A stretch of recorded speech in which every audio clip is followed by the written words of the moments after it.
Salam sejahtera Malaysia, denyut nadi suara rakyat bergema di channel ini.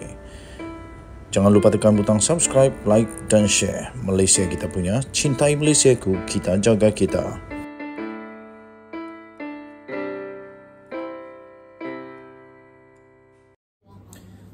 Salam sejahtera Malaysia, denyut nadi suara rakyat bergema di channel ini. Wow, nampaknya Hadi Awang dikantoikan sendiri oleh Tuan Ibrahim Tuan Man. Tuan Ibrahim cuba untuk backing bos dia, tapi rupa-rupanya dengan dia cuba backing itu kena balik pula bos dia. Jangan skip video ini kerana memang benda ni saya pun baru tahu. Saya pun baru tahu kerana dapat maklumat yang terbaik. Okey. Di Twitter daripada Free Malaysia Today ada satu tweet yang amat menarik perhatian saya. Tuan Ibrahim kata, ilmu Hadi Awang diakui dunia. Kuliah di masjid tak patut jadi isu, kata Tuan Ibrahim. Ini masih lagi tentang kuliah-kuliah di masjid dan surau yang tidak dibenarkan kerana tak ada tauliah. Tak ada tauliah. Dan saya pun tidak tahu dunia apa yang dimaksudkan oleh Tuan Ibrahim. Sebab kalau seluruh dunia kah itu besar. Tapi nampaknya entah, saya pun tidak tahu dunia itu berapa besar. Tapi ada satu tweet yang penting untuk kamu tahu.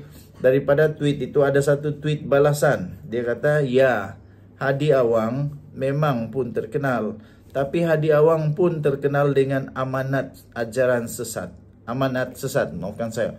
Hadi Awang pun terkenal dengan amanat sesat, diperakui Majlis Fatwa. Aduh, kasihan. Ini buktinya, tuan-tuan dan puan-puan. Ini buktinya. Saya boleh tunjuk tu. Itu. Kamu boleh cari di ISMAF. ISMAF. Sumber Maklumat Fatwa. Kamu boleh cari sendiri ya benda ni. Di sumber maklumat fatwa. Tajuk dia Amanat Haji Abdul Hadi. Kategori Akidah. Tahun 2002. Baru tahu ini saya. Tahun 2002. Status pewartaan diwartakan. Di mana? Negeri Melaka. Keputusannya nombor 1, bahawa amanat Tuan Guru Abdul Hadi adalah A. Bercanggah dari segi ajaran Islam. Bercanggah dari segi ajaran Islam. B. Bercanggah dengan kepentingan masyarakat Islam dan kemuliaan agamanya. Saya ulang lagi. B. Bercanggah dengan kepentingan masyarakat Islam dan kemuliaan agamanya. Dan C. Bercanggah dengan prinsip dakwah Islamiah. C. Bercanggah dengan prinsip dakwah Islamiah. Nombor 2. Keputusannya ialah mana-mana orang Islam adalah dilarang A. Menyebar, mengajar, mempelajari dan mengamalkan amanat tersebut. Dan B. Menjual, mencetak, mengedar, membeli atau memiliki amanat tersebut. Nah, kamu boleh cari ni. Kamu boleh cari ni. Kecuali benda ni tipu lah. Kecuali benda ni tipu. Kalau benda ni tipu, kamu patut untuk siasat lebih lanjut lagi. Okey, tapi ada satu berita 7 Januari tahun 2003. Ini berita harian. Berita daripada berita harian. Mufti sepakat isu amanat Hadi.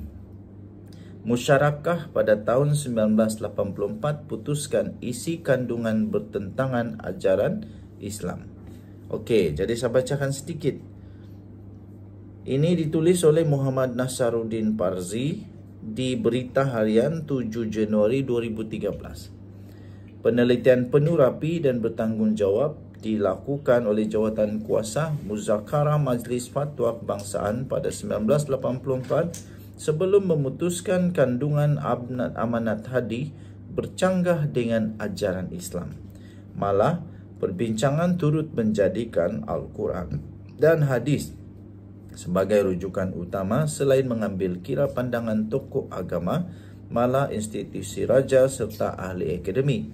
Bekas Menteri Perlis Datuk Madya Jahya Hussein yang berada dalam jawatan kuasa berkenaan 28 tahun lalu berkata, ketika amanat itu dibincangkan pada November 1984, semua mufti yang terbabit sebulat suara memutuskan kandungannya bertentangan dengan ajaran Islam. Tiada seorang pun memberi penjelasan berbeza. Kita sudah teliti dengan mendalam bukti dan isi kandungan amanat hadi itu. Kandungan amanat hadi itu termasuk memikirkan kesannya selepas itu.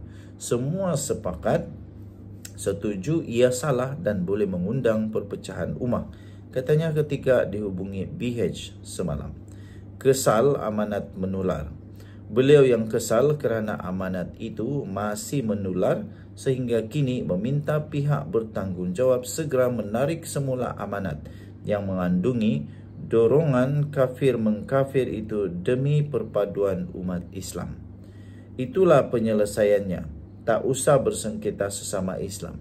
Kita mahu hentikan perbalahan ketika itu 1984 untuk pastikan perpaduan ummah.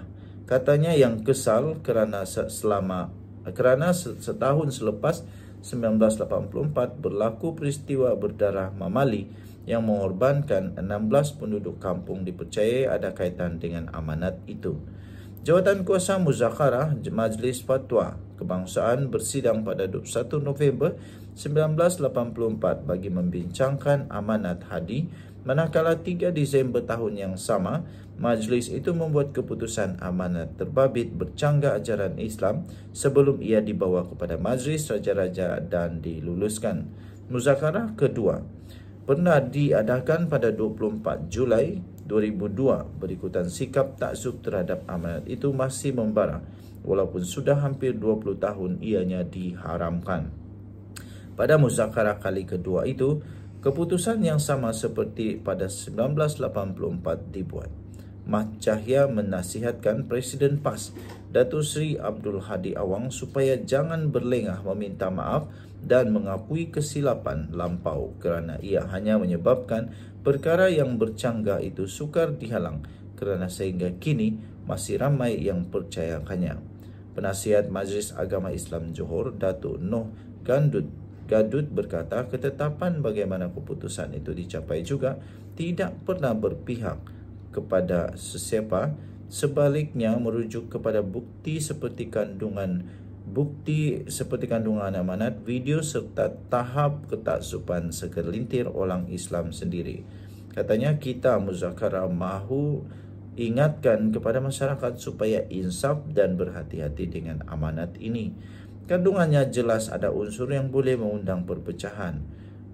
Perbincangan muzakarah itu turut meneliti dengan mendalam punca dan kesannya.